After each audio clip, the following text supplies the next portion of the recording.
미국의 제46대 대통령으로 취임한 조 바이든 대통령은 백악관에서 첫날 밤을 보냈습니다. 그리고 이 시각 이틀째 공식 업무를 수행하고 있습니다. 트럼프 전 대통령이 사실상 손을 놓고 있었던 코로나19 대책을 잇따라 발표하고 있습니다. 워싱턴을 연결합니다.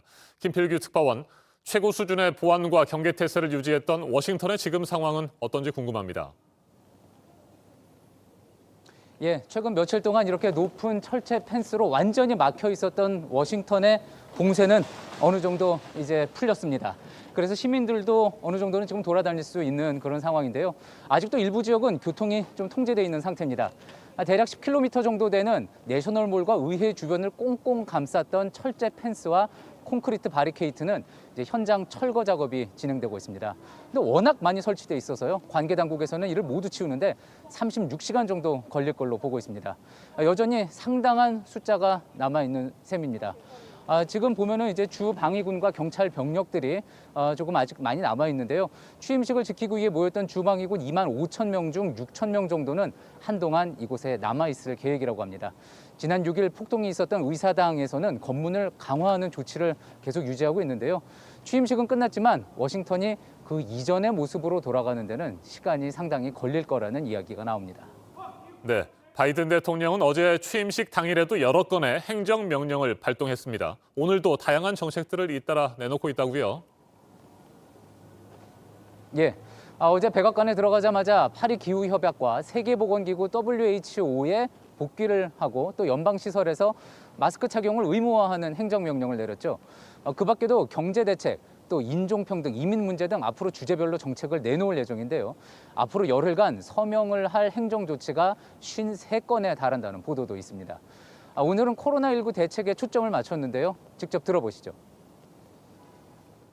Our national plan launches a full-scale wartime effort to address the supply shortages by ramping up production and protective equipment, syringes, needles, you name it. 네, 그만큼 미국의 현재 코로나19 상황이 심각하기 때문이겠죠?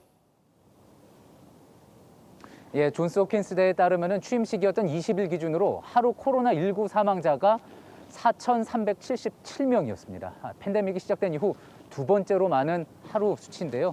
누적 사망자 수는 40만 명을 넘었습니다. 미 질병통제예방센터는 다음 달 13일까지 10만 명이 더 목숨을 잃을 수 있다고 경고했습니다. CNN은 바이든 행정부가 백악관에 들어가 보니 코로나19와 관련한 이전 정부, 트럼프 정부의 전략이 너무 없어서 충격을 받았다고 보도를 했습니다.